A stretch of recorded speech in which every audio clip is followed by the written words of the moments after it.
Hello friends, आज हम बात करेंगे हेल्थ केयर सेक्टर के बारे में इंडिया के। तो स्टार्ट करते हैं।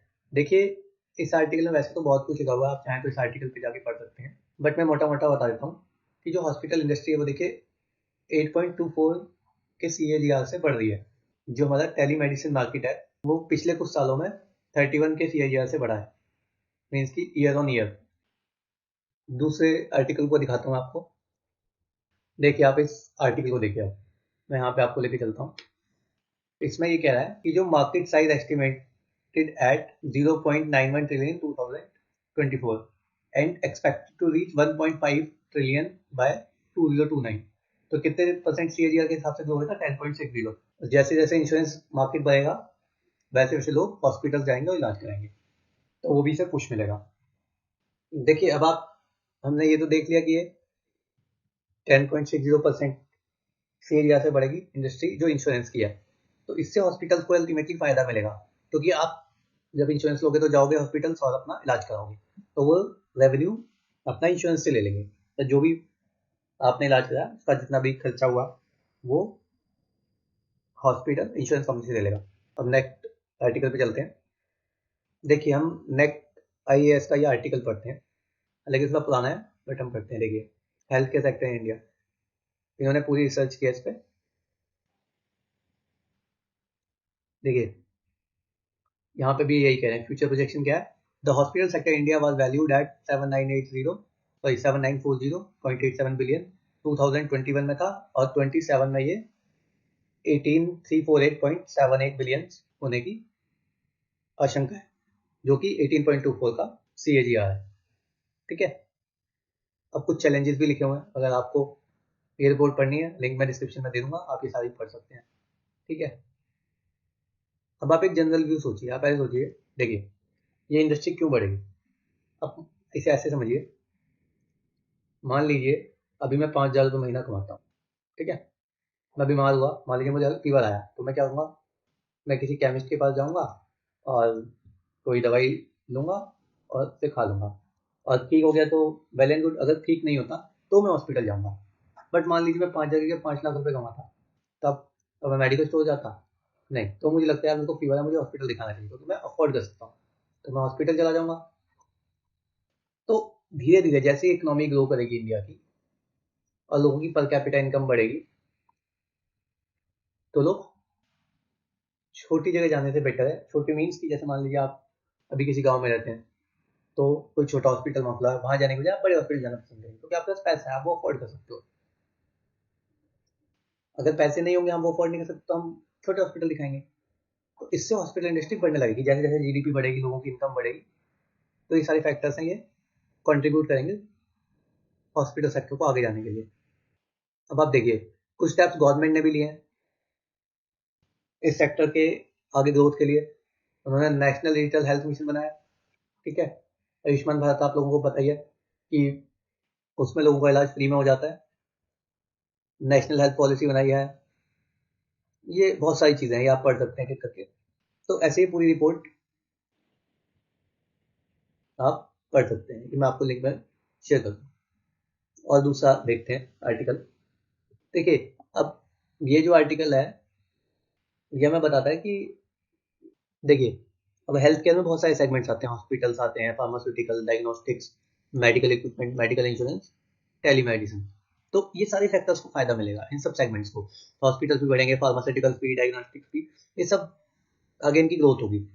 अगर ये ऐसे ही गवर्नमेंट की स्पेंडिंग और लोगों की पर कैपिटा इनकम बढ़ती रहती है, तो और इंडियन GDP बढ़ती रहती है, तो देखिए पिछले कुछ सालों में हमारा जो एक्सपेंडिचर है हेल्थ केयर का, वो कितना तेजी से बढ़ा है, 22.52% के CAGR से।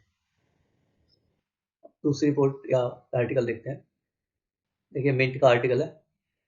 देखिए क्या करें। Health care stocks in long runway for growth, HDFC security initiates with buy on Apollo hospital med plus health. देखिए, अभी ये कह रहे हैं कि 11-12% ईयर ऑन ईयर ग्रोथ होगी इस इंडस्ट्री की 2028 तक। अब इसमें सारे सेक्टर्स बढ़ेंगे, मीन्स हॉस्पिटल सेगमेंट हो गया आपका, डायग्नोस्टिक सेगमेंट हो गया, रिटेल फार्मेसी हो गई। उन्होंने तो खैर बाय कॉल्स वगैरह दी हुई है, मैं इससे मतलब मैं तो अपनी रिसर्च करनी है कि बेसिकली ये इंडस्ट्री कैसा करेगी आगे जाके। मैं आपको एक और आर्टिकल दिखाता हूँ। Indian medical device industry is projected to reach $550 billion by 2030। अब आप इस आर्टिकल के जब नीचे जाएंगे तो देखिए आपको क्या मिलेगा।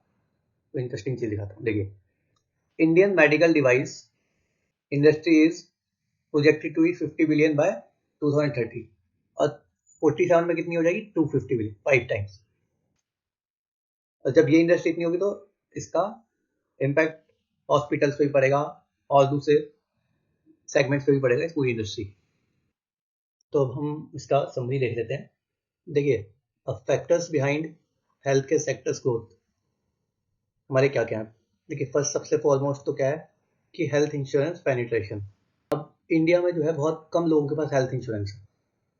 तो जैसे जैसे लोगों की पर कैपिटा इनकम बढ़ेगी लोग हेल्थ इंश्योरेंस लेंगे और फिर अब अगर आपका हेल्थ इंश्योरेंस होता है आप सीधा बहुत से हॉस्पिटल्स में क्या है कैशलेस क्लेम करा सकते हैं। तो आप सीधे जाएंगे अपना कार्ड दिखाएंगे और हॉस्पिटल में एडमिट हो जाएंगे।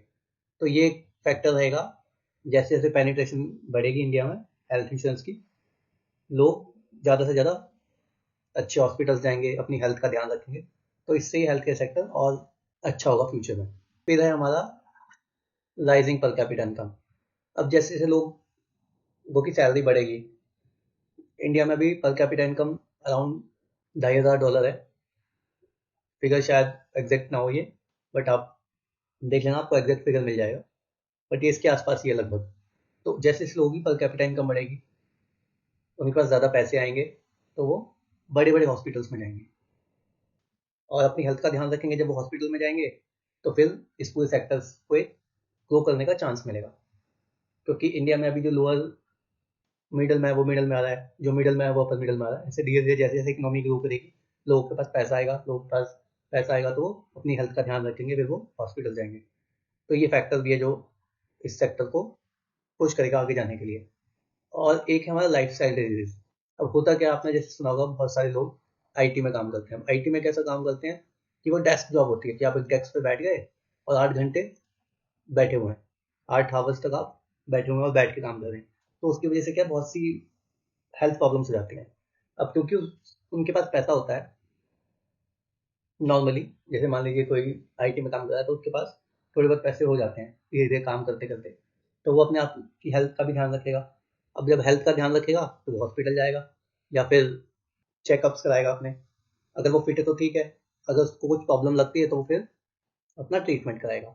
तो जो हमारी लाइफ स्टाइल है, फॉर एग्जाम्पल आईटी में लोग बैठ के काम करते हैं और जितनी भी डेस्क जॉब है उसमें काम करते हैं बैठ के। कुछ लोग बिल्कुल फिजिकल एक्टिविटी नहीं करते, घर पे रहते हैं, तो उनको हेल्थ की प्रॉब्लम्स होंगी आगे जाके।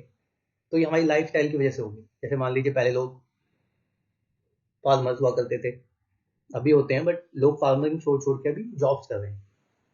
तो उस केस में ये डिजीज बढ़ जाएंगी। तो इसके लिए भी आपको हॉस्पिटल जाना पड़ेगा, मीन्स मेरे को आपको या जो भी ऐसा कुछ कर रहा होगा। तो वो भी एक फैक्टर है कि जिससे हेल्थ केयर सेक्टर अच्छा करेगा। अच्छा इन द सेंस कि लोग हॉस्पिटल जाएंगे तो उसका सेक्टर ग्रो होगा। फिर देखिए चौथा है हमारा इंटरनेशनल पेशेंट। अब देखिए जैसे कि इंडिया में हेल्थ केयर सर्विसेज अच्छी हो रही हैं धीरे धीरे, बट जो नेबरिंग कंट्रीज हैं उनमें मान लीजिए कोई ऐसा कंट्री है, मैं एग्जाम्पल के लिए बता रहा हूँ, फॉर एग्जाम्पल बांग्लादेश। अब बांग्लादेश में मान लीजिए कोई एक स्पेसिफिक ट्रीटमेंट है जो नहीं होता, एग्जाम्पल के लिए वो ट्रीटमेंट आपको इंडिया में मिल रहा है, तो वहां से पेशेंट इंडिया आएगा क्योंकि इंडिया में कंपैरेटिवली हेल्थ केयर थोड़ा अच्छा है नेबरिंग कंट्रीज के। तो वहां से पेशेंट आएंगे और भी कहीं कहीं से पेशेंट आएंगे जो नेबरिंग कंट्रीज हैं, या कोई और जहाँ पे उसे फैसिलिटी नहीं मिल रही तो वो इंडिया के अपना ट्रीटमेंट कराएगा। तो ये भी एक फैक्टर है। फिफ्थ है आपका गवर्नमेंट इनिशिएटिव। अब जैसे गवर्नमेंट ने कुछ पॉलिसी शुरू की हैं, आयुष्मान भारत एग्जाम्पल। तो अब इसमें क्या आपको हेल्थ इंश्योरेंस मिलता है, तो इसमें भी आप मान लीजिए आप अगर बीमार हो गए या मान लीजिए मैं बीमार हुआ तो हम हॉस्पिटल जाके अपना वो कार्ड दिखाएंगे तो हमारा इलाज हो सकता है। तो ये सारे फैक्टर्स हैं जो हेल्थ इंश्योरेंस सेक्टर्स को आगे ग्रो करने में हेल्प करेंगे।